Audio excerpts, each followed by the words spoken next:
Willem, de son vrai nom Willem Oxybel, est né le 31 mars 1995 à Morne-à-l'Eau, en Guadeloupe. Mais il va grandir en France, dans les Hauts-de-Seine. Très tôt, il va se passionner pour la lecture et l'écriture, ce qui va beaucoup l'aider en cours. C'est sûrement pour ça qu'il s'ennuyait vite en classe, parce qu'il apprenait plus vite que les autres. Mais là où Will va trouver un véritable exutoire, c'est sur scène. À seulement 11 ans, il découvre le théâtre Rudebeuf à Clichy. Et ce n'est pas qu'une simple activité du mercredi pour lui. Il excelle dedans, décroche ses premiers rôles et se différencie de ses camarades. Et c'est à partir de là qu'une passion est née. Comment est-ce que t'as commencé? J'ai commencé ici quand j'avais, je sais pas, 11 ans peut-être. Ma mère m'a inscrite au théâtre quand j'avais 11 ans. Et ouais, c'était mon premier prof de théâtre, c'était ici. On se représentait ici, là. Et voilà, c'est là qu'est née ma passion pour la mise en scène, ma passion pour le jeu, pour l'écriture aussi. Il paraît qu'en primaire, on a créé des cours de théâtre exprès pour toi. Ouais. Parce que t'étais le petit qui était piqué de théâtre. Exactement. C'était mon professeur de CP qui s'appelait Jamal. En fait, quand je suis arrivé en CP, je savais déjà lire et écrire. Et donc, c'est vrai que j'étais assez turbulent. Enfin, peut-être que je m'ennuyais un peu en cours. Et donc, il a eu l'idée de me donner des poésies pour me canaliser un peu. Et au début, j'aimais pas ça, mais après, j'ai kiffé. J'ai kiffé le principe de me représenter devant un public, d'apprendre le texte, de l'interpréter, entre guillemets. Et après, en fait, il a eu la bonne idée de créer une troupe de théâtre. Et c'est lui un peu qui m'a initié, Jamal. À l'adolescence, Will se tourne vers un nouveau terrain de jeu, Internet. Il commence à poster ses vidéos humoristiques sur Vine et Periscope. Des formats très courts, à peine 6 secondes, mais où il montre déjà un talent pour capter l'attention et surprendre son audience. Tu vois, genre, y a pas de raison. Attends 2 secondes. Allô, ouais, c'est moi. Ça va? Ouais, ça va.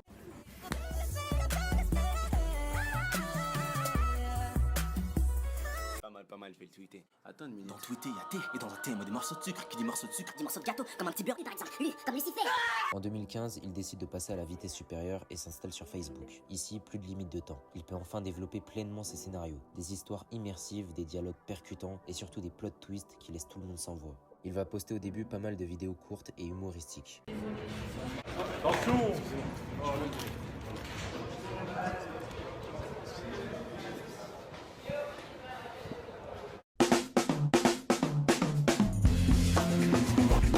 Mais il va commencer ses sketchs tels qu'on les connaît un an après. Le 22 septembre 2015, il sort la vidéo Le Génie qui va installer l'univers de ses vidéos. Ok, concentre-toi. Elle veut connaître ton film préféré, ce qui veut dire qu'elle s'intéresse à tes goûts. Elle veut savoir si vous avez des points communs.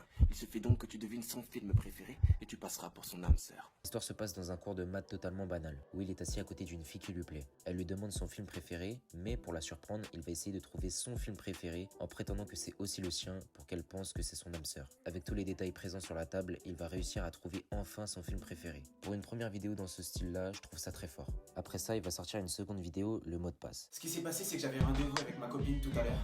Et en arrivant, elle s'est rendue compte que j'avais liké les photos de meufs sur Instagram. Alors elle a demandé à voir mon téléphone, mais sauf que je l'avais laissé chez moi. Et donc elle a pété un plomb, elle a volé mes clés, volé ma voiture et foncé chez moi pour aller chercher mon téléphone. Et la première vidéo qui va faire parler de lui sera « Comment mater une fille sans que ta copine te crame ?» Ok, elle m'a cramé. J'ai très peu de temps. Elle est en train de se retourner pour voir ce que je regardais. Une fois qu'elle l'aura vérifié, pas besoin d'être un génie pour deviner ce qui va se passer. T'es sérieux? Il faut que je trouve une diversion pour éviter ça. Will se retrouve avec sa copine Andrea dans un musée, sûrement en date. Il va voir une jolie fille passer et c'est là que tout commence. Andrea se doute de quelque chose et il doit brouiller les pistes. Pour faire diversion, il va par exemple rigoler devant son téléphone ou dire à sa copine qu'elle a de la salade entre les dents. Cela permet de changer de sujet et de ne pas se faire cramer. Bien qu'il pensait que le plan avait réussi, on se rend compte que tout ça ce n'était qu'un coup monté de sa copine, de la fille qui passait et la fille qui se trouvait à côté d'eux. Si sa copine a fait ça, c'est sûrement parce qu'elle avait des doutes sur lui. Et ces doutes-là vont se confirmer dans l'art de la tromperie 1 et 2. Mais ça, on le verra après. La vidéo qui va sortir peu de temps après celle-là est « Comment lui déclarer ta flamme ».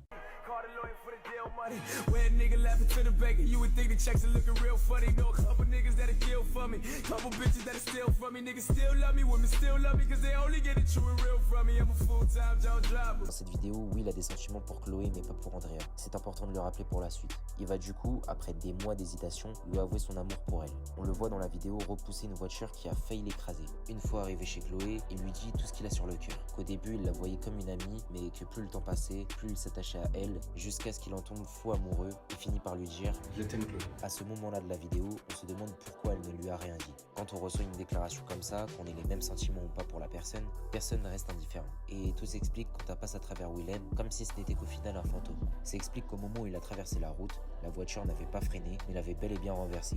La morale derrière cette histoire, c'est qu'on doit oser faire et dire les choses avant qu'il ne soit trop tard, car on ne sait jamais ce qui peut nous arriver. Avec plus de 50 millions de vues, c'est devenu sa plus grosse référence. Est-ce que c'est le meilleur? Pardonnez mon retard. Vous vous êtes sûrement inscrit à ce cours en pensant y trouver la vérité absolue. Eh bien, je peux tout de suite vous dire que vous aviez raison. Je suis le professeur Guillaume Détaliès et bienvenue dans mon cours de psychologie sociale. Ou comme je préfère l'appeler... Comment sortir de la friendzone. On avait déjà entendu parler, mais c'était il y a déjà un petit moment. Will se trouve dans le cours du professeur Détaliès. Vous l'avez compris, il va apprendre à tout le monde comment sortir de la friendzone. Jusque-là, tout va bien. Détaliès va dire que la friendzone n'existe pas. Mais Willem pense le contraire. Détaliès va lui faire avouer ses sentiments pour cette fille, Chloé, mais indirectement. Il lui dit qu'il ne l'a jamais considérée comme une amie et qu'il va voir une autre fille avec qui il va sortir au cinéma. Un mensonge pour la rendre jalouse. Et ça a marché. Elle le rappelle en lui demandant pourquoi il ne lui a pas proposé de l'inviter elle plutôt qu'une autre. Il lui propose finalement de se voir vers 19h, mais elle préfère le voir à 21h. Car si elle le voit à 19h, elle n'aura pas le temps de se préparer. Alors qu'à 21h, elle aura le temps de se faire belle pour séduire. J'ai vu cette vidéo un nombre incalculable de fois. Elle m'a vraiment fasciné la première fois où je l'ai vue et elle est toujours aussi excellente même après tant d'années. Celle qui va suivre un an après est tout aussi géniale. Comment ne pas perdre le respect de ta copine?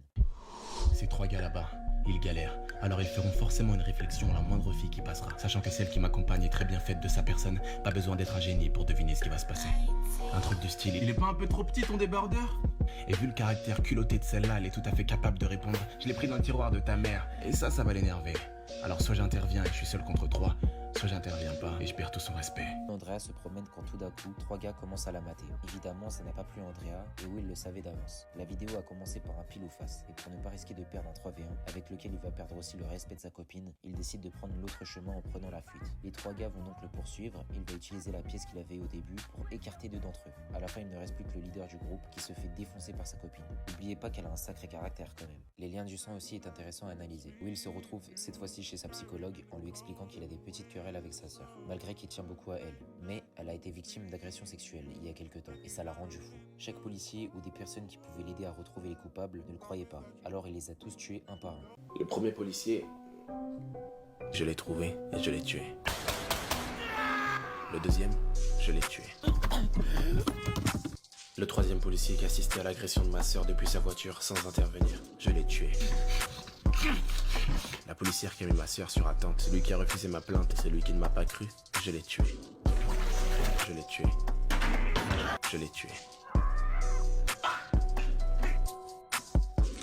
À la fin, comme la psy ne l'a pas aidé aussi, il l'a tué. Cette vidéo est un peu différente des précédentes, mais elle marche très bien aussi et suit son système de narration toujours aussi bluffant. Je me demande pourquoi est-ce qu'elles ont toujours un doute. Salut Julie, c'est ça? Ouais. Excuse-moi de te déranger, hein, je suis vraiment désolée. Hier soir, t'étais pas à la soirée de Brian par hasard? Ouais.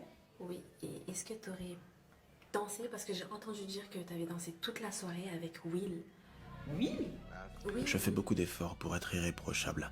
Alors, pourquoi? Je l'ai même pas vu de la soirée. Je te dis ça en fait parce que je suis sa copine. Je peux me dire la Non, non, vérité. t'inquiète, je te l'aurais dit, je sais ce que ça fait, Pas t'inquiète du pas. tout, du tout.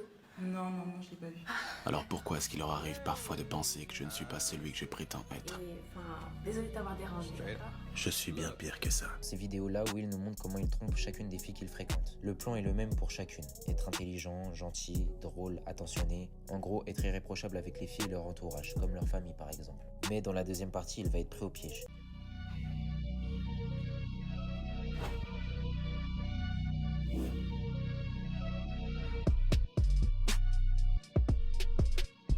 Tu commences à comprendre?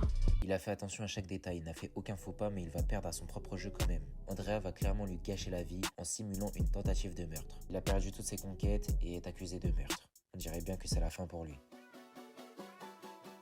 Je Je vous résume l'histoire. Une femme un soir a trompé son mari avec un autre homme, mais son mari va rentrer plus tôt que prévu. Il va découvrir que sa femme le trompe et va péter un câble. Jusque-là, tout est normal. Le problème, c'est qu'on va l'accuser de meurtre. Mais le comportement des 4 témoins va rendre la situation plus complexe. La première, c'est la voisine. Elle était là au moment de la dispute. Tous les cris lui ont donné mal à la tête, mais ça paraît étrange. Elle devrait être agacée, pas se sentir mal comme son mari, non? Mais ça, c'est normal parce qu'elle était sous l'emprise de la drogue ce soir-là. La deuxième suspect est la meilleure amie de Margaret, la femme du coupable, mais qui était jaloux de la relation de son ami avec Mark, donc susceptible de l'avoir tué, pour espérer avoir une chance avec lui. Le troisième suspect est le policier qui était en fait l'amant de Margaret. Il aurait couché avec elle, l'aurait tué, il serait sorti de l'appartement avant que le mari rentre et l'aurait arrêté juste après. En gros, c'est la couverture parfaite. Le dernier suspect était l'un des élèves de Madame Averton. On n'a pas d'éléments précis sur lesquels s'appuyer, mais c'était l'un des plus vulnérables. Et c'était le seul à avoir sorti une arme au moment où l'avocat a provoqué l'élève. Au final, c'est à nous de savoir qui est le réel coupable.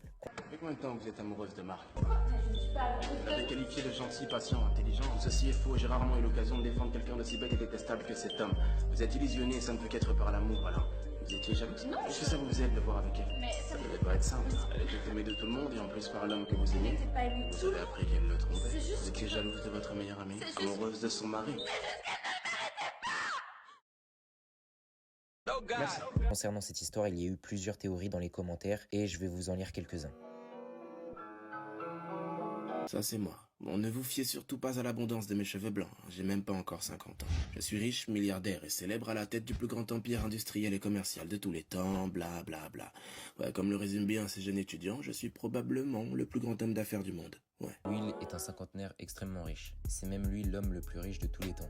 Mais avant ça, il a dû enchaîner les petits boulots. Employé de rayon, babysitter, livreur de pizza. Étant un très bon élève et déterminé à réussir, il essayait d'avoir de meilleurs postes. Mais sans succès. Quand soudain, un mystérieux livre lui tomba entre les mains, le Death Note. Fini les années de galère avant d'espérer un bon poste. Il peut tuer n'importe qui, n'importe quand et accéder au pouvoir plus rapidement. Contrairement à ce qu'il dit, ce n'est pas le travail ou la persévérance, mais le Death Note qui l'a rendu aussi puissant. Mais si vous avez fait suffisamment attention, il y avait un petit garçon à côté de Willem, le jour où il a découvert le Death Note. Ce même garçon qui est venu lui poser plein de questions sur sa vie. Toutes ces années, il a été jaloux de lui, donc pour se venger, il a pris le Death Note et a marqué son nom. Sauf qu'il existe une règle. Si la personne qui a écrit ton nom dans le Death Note meurt avant les 40 secondes, tu ne meurs pas. Will a saisi l'arme qu'avait l'étudiant avant les 40 secondes et a tiré. C'est bon, il est enfin sauvé, à moins que... Non. J'ai menti.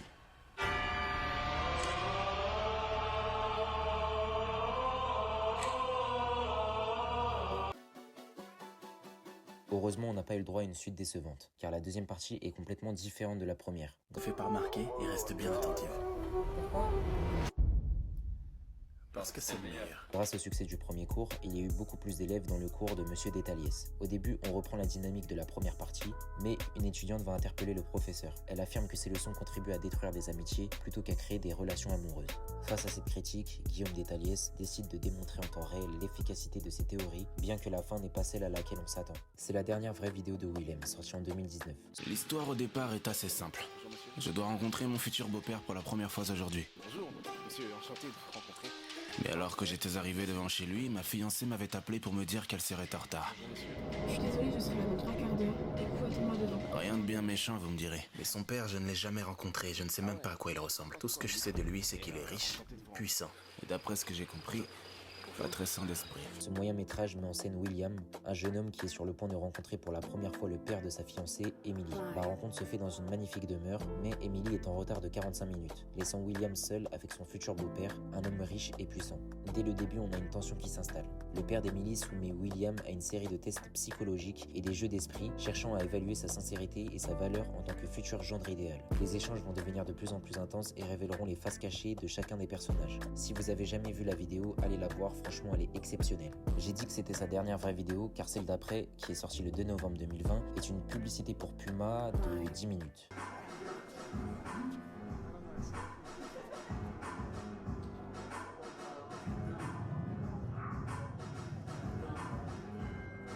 Je mène une enquête sur ton boule à la Derrick, madame. Balance ton vieux mec trop cool à la dérive. Vous l'avez vu dans toutes ces vidéos, Willem a toujours eu le sens du détail, car chaque détail compte. Il utilise ce qu'on appelle le fusil de Tchekhov.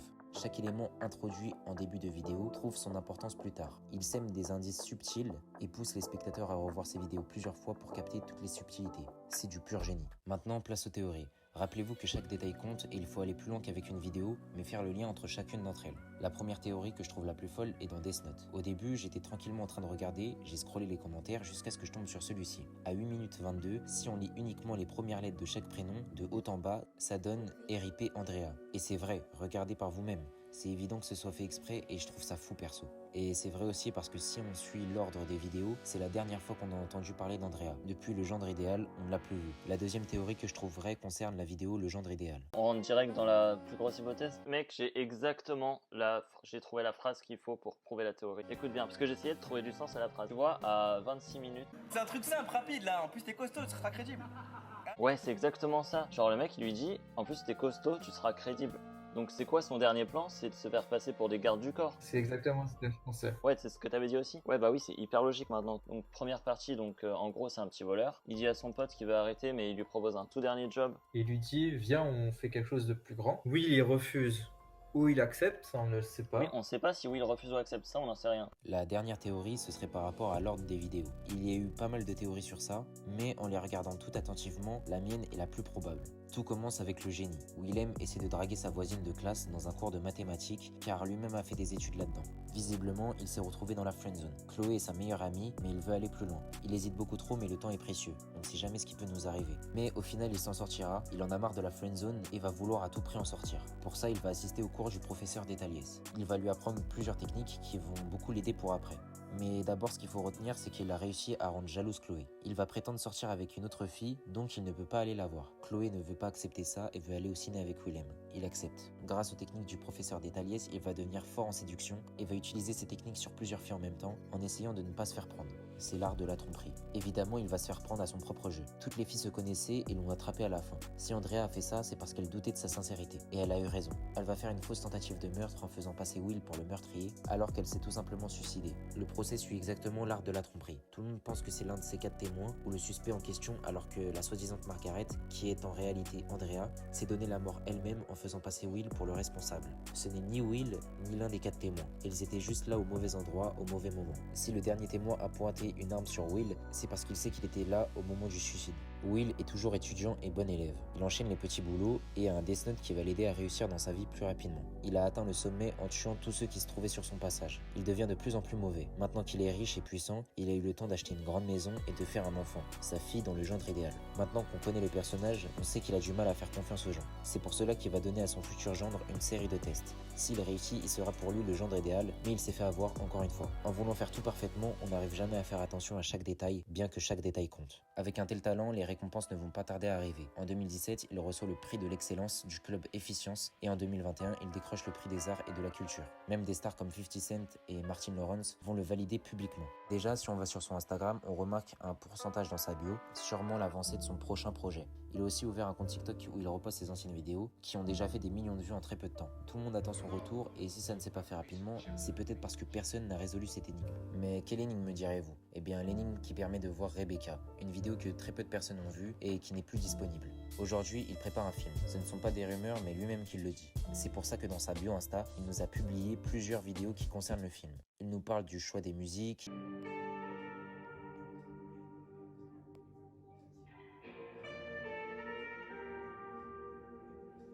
ou encore de la mise en scène. Quand tu la regardes, j'aime bien, mais tu vois, et un peu plus ton cœur qui bat, tu viens d'apprendre un truc, ok?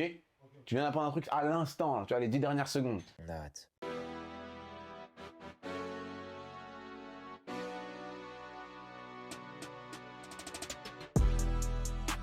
Je recherche la monnaie tous les jours, même le Saturday.